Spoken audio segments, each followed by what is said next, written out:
Welcome to my YouTube channel. વિદ્યાર્થી મિત્રો, આજે આપણે ધોરણ 8 પ્રથમ પરીક્ષાની જે ભાવિકની અસાઇનમેન્ટ આવી છે એનો વિભાગ ડી જોઈશું.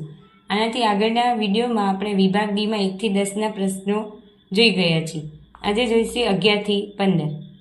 ચલો, જો ચમેલી પાસે તેની રકમના 75% વાપર્યા પછી ₹600 બાકી રહ્યા હોય તો તે શરૂઆતમાં તેની પાસે કુલ કેટલી રકમ હશે? તો જોઈએ આપણે. શરૂઆતમાં ચમેલી પાસે રકમ આપણે ખબર નથી એટલે x ધારીએ. ધારો કે શરૂઆતમાં ચમેલી પાસે રહેલ રકમ બરાબર ₹x. હવે શું કીધું? બાકી રહેલ રકમ. બાકી રહેલ રકમ કેટલી છે? 100 હતા, એમાંથી કેટલા વાપરી દીધા? 75%. તો કેટલા બચશે? 25 બચશે ને. પણ વધેલી રકમ કેટલી છે? ₹600 છે.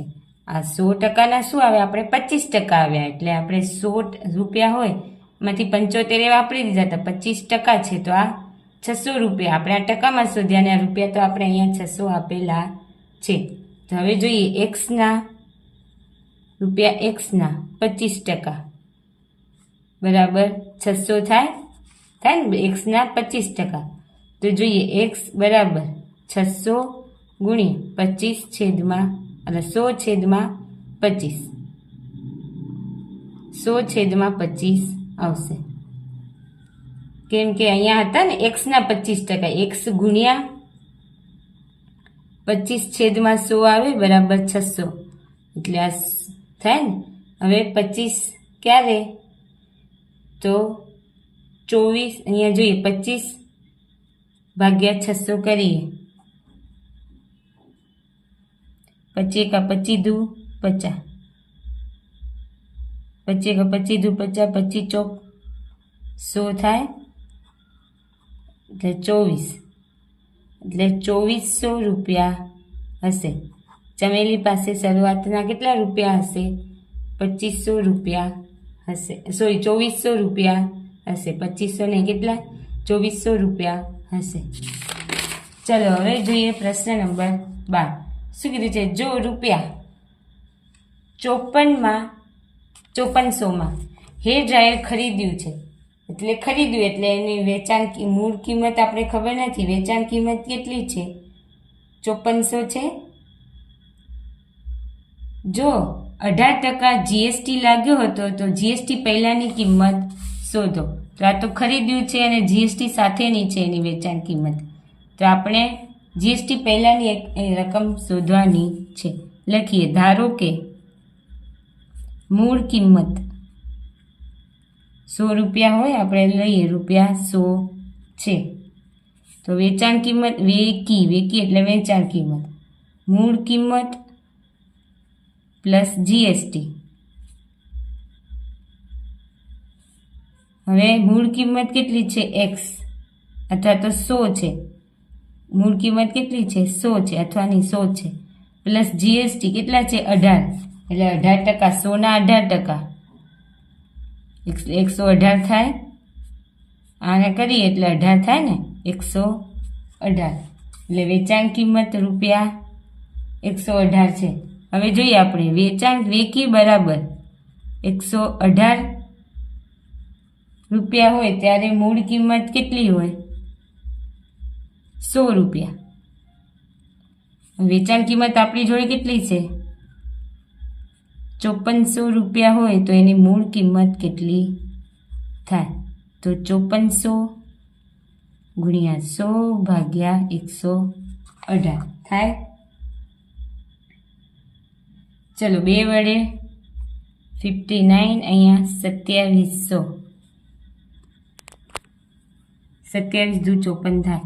હવે તમે 19 આમ કરશો ગુણ્યા 00/59 કરશો તો તમને જવાબ મળશે. ભાગાકાર કરશો તો જવાબ મળશે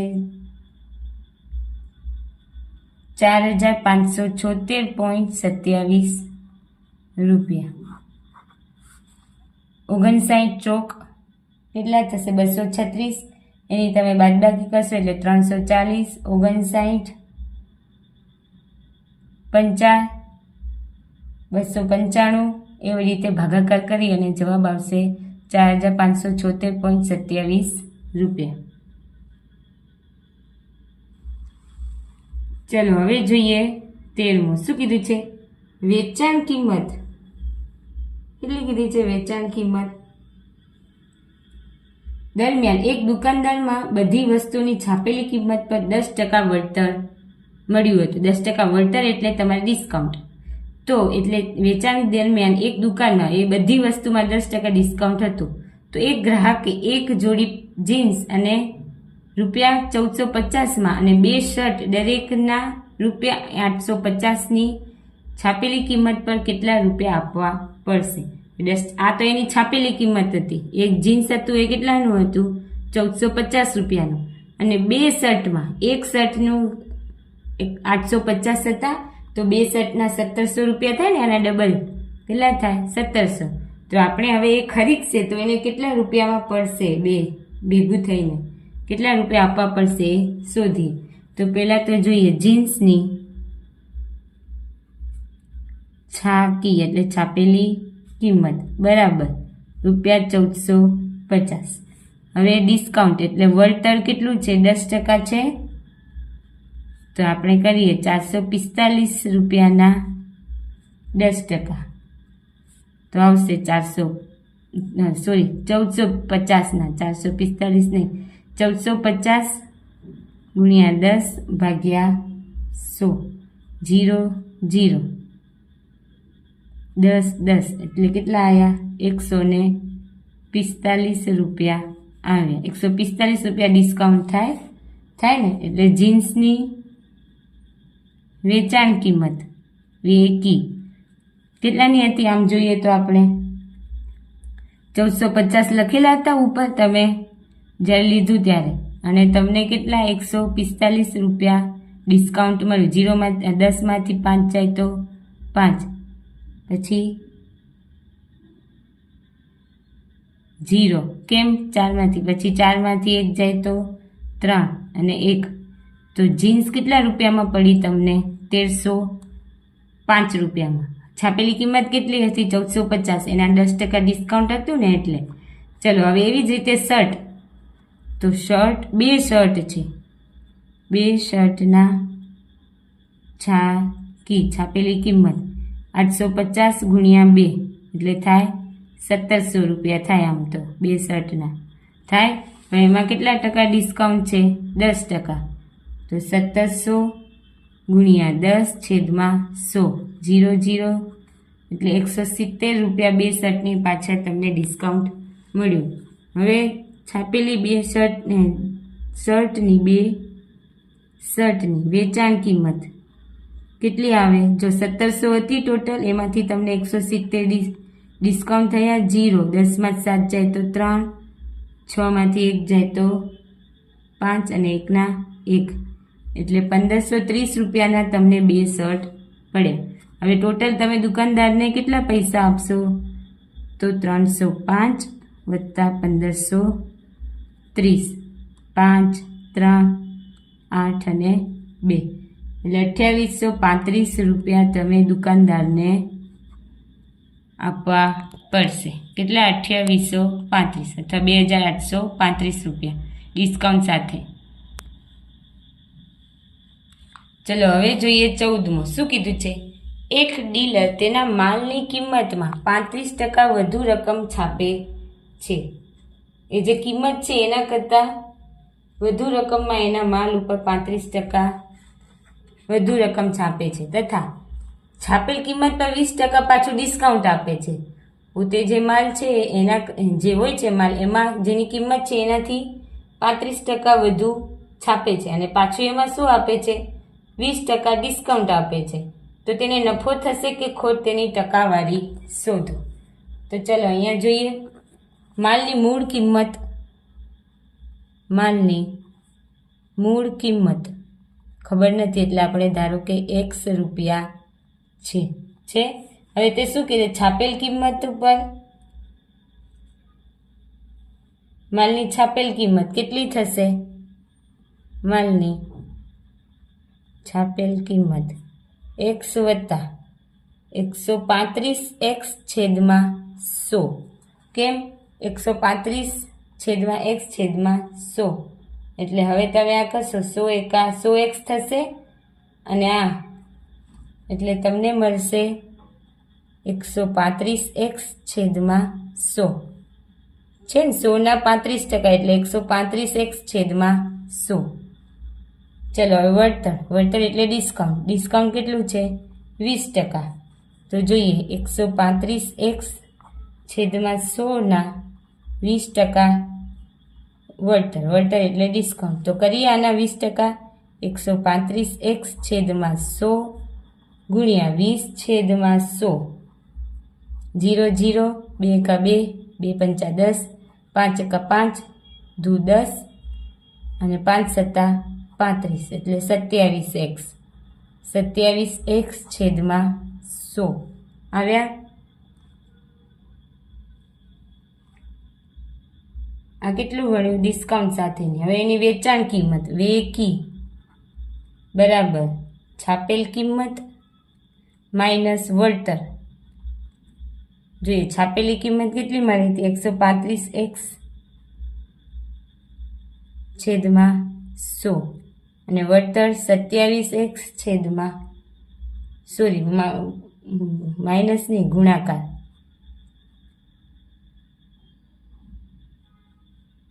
થશે. તો જો 27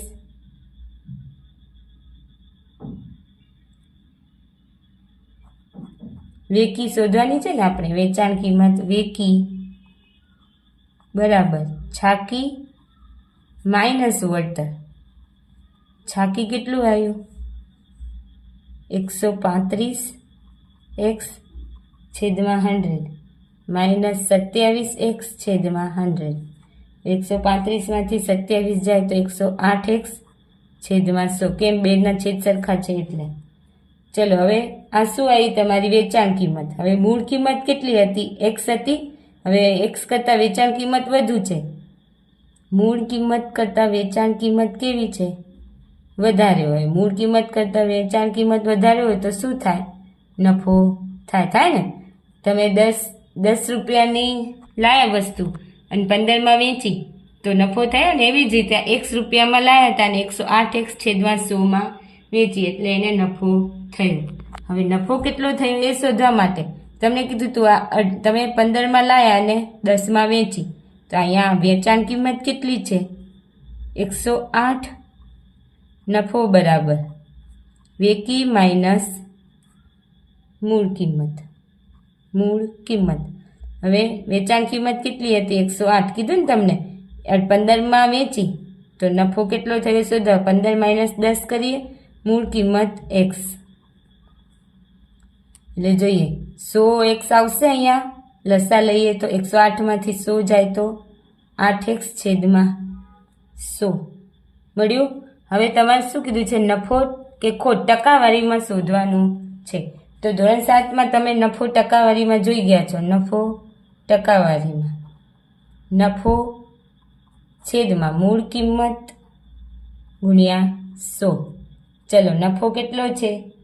8x છેદમાં 100 અને મૂળ કિંમત x એને ગુણ્યા 100 તો શું આવશે?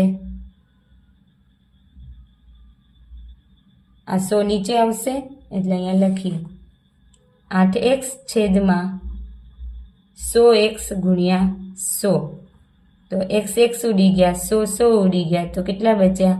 8% શું થશે? એમને નફો થશે. કેટલો? 8% નફો થશે. ચલો હવે જોઈએ દાખલા નંબર 15. શું કીધું છે? વિજય તેની ફિક્સ ડિપોઝિટ સામે રૂપિયા વિજય છે એની ફિક્સ ડિપોઝિટ સામે રૂપિયા 64,000 છે. 6400 નથી. 64,000ની લોન મેળવે છે. જો વ્યાજનો દર 0.5 પૈસા હોય. પૈસા કીધા છે. જો પ્રતિ રૂપિયે પ્રતિ વર્ષ હોય. વ્યાજનો દર અહીંયા સીધો આપેલો નથી. 64,000ની લોન મેળવે છે, એની ફિક્સ ડિપોઝિટ છે એમાંથી. જો વ્યાજનો દર 2.5 પૈસા પ્રતિ રૂપિયે પ્રતિ વર્ષ હોય તો 3 વર્ષ બાદના ચક્રવૃદ્ધિ વ્યાજની રકમ શોધો. એટલે 3 વર્ષ પછી એને કેટલું વ્યાજ ચૂકવ્યું એ આપણે શોધવાનું છે. તો અહીંયા આપણે પી આપી દીધું છે, કેટલું છે? ₹64,000. હવે આર શોધવાનું છે. દર આપ્યો 2.5 પૈસાનો દર છે. 2.5 આપણે 100 કરવો હોય રૂપિયામાં તો 2.5 ગુણ્યા 100 કરીએ તો થાય ને પૈસામાં, રૂપિયાનું પૈસા. એટલે પૈસાનું રૂપિયામાં કરવું હોય તો ગુણ્યા 100 કરીએ તો થાય. અને દર હોય એટલે છેદમાં 100 તો લખીએ આપણે. આર એટલે લખતા હતા ને આ સૂત્રમાં 1 + આરના છેદમાં 100 લખતા હતા ને ચક્રવૃદ્ધિ વ્યાજના સૂત્રમાં. એટલે 2.5 ગુણ્યા 100 કેમ લીધા? પૈસા છે, આપણે તો રૂપિયામાં જોઈએ એટલે 100 લીધા અને છેદમાં 100 તો 100 ઉડી ગયા. એટલે આર કેટલો આવ્યો તમારે? 2.5% પ્રતિ વર્ષ. એટલે મળી ગયું આપણે પ્રતિ વર્ષ. હવે એન કેટલું છે? 3 વર્ષ. કેટલા કીધા છે? 3 વર્ષ. એટલે 1 વર્ષમાં એને 2.5% વ્યાજ લાગે. ચલો તો હવે સૂત્ર મૂકીએ. એ બરાબર પી કૌંસમાં 1 + આર છેદમાં 100 ની n ઘાત. ચલો પી 1 2.5 છેદમાં 100 એની 3 ઘાત. પી કેટલા છે? 64,000. હવે 1 + 25 પોઈન્ટ કાઢી દઈએ એટલે 1000 થાય. હવે 25ના ઘડિયામાં 64,000 સોરી 1 + 25 ચોક 100 અને 0 એટલે 40. 1ના છેદમાં 40 એનો ઘન. હવે 64,000 લસા લઈએ એટલે 40 + 1 એટલે 41 છેદમાં 40 એનો ઘન. લખીએ હવે શું આવશે? 64,000 ગુણ્યા 41 અને 40નો ઘન એટલે 3 વાર લખાશે. 41 છેદમાં 40 ગુણ્યા 41 છેદમાં 40 ગુણ્યા 41 છેદમાં 40. 1 2 3 1 2 3 16 ચોક 64 4 ચોક 100 અને 4 એકા 4 તો 41 ગુણ્યા 41 ગુણ્યા 41 એટલે શું થયું? 41નો ઘન. 41ના ઘનનો જવાબ આવે 68,921 રૂપિયા. હવે કેટલા રૂપિયા? આટલા રૂપિયા એમને ભરવા પડ્યા, પણ એમને આપણે તો વ્યાજ શોધવાનું છે, ચક્રવૃદ્ધિ વ્યાજ. તો ચક્રવૃદ્ધિ વ્યાજ એને કેટલું ભરવું પડ્યું? તો જો 68,921 અને કેટલું હતું એમનું? 64,000 રૂપિયા હતું. ચલો 1 માંથી 0, 2 માંથી 0 જાય તો 2, 9 માં 0 જાય તો 9. હવે અહીંયા 16 18 આવશે. 18 માંથી 8 માંથી 4 જાય તો 4 જ આવશે, નાના છે એટલે. અને 6 માં 6 જાય તો 0 એટલે કેટલા રૂપિયા? 4,921 રૂપિયા એમનું વ્યાજ થશે.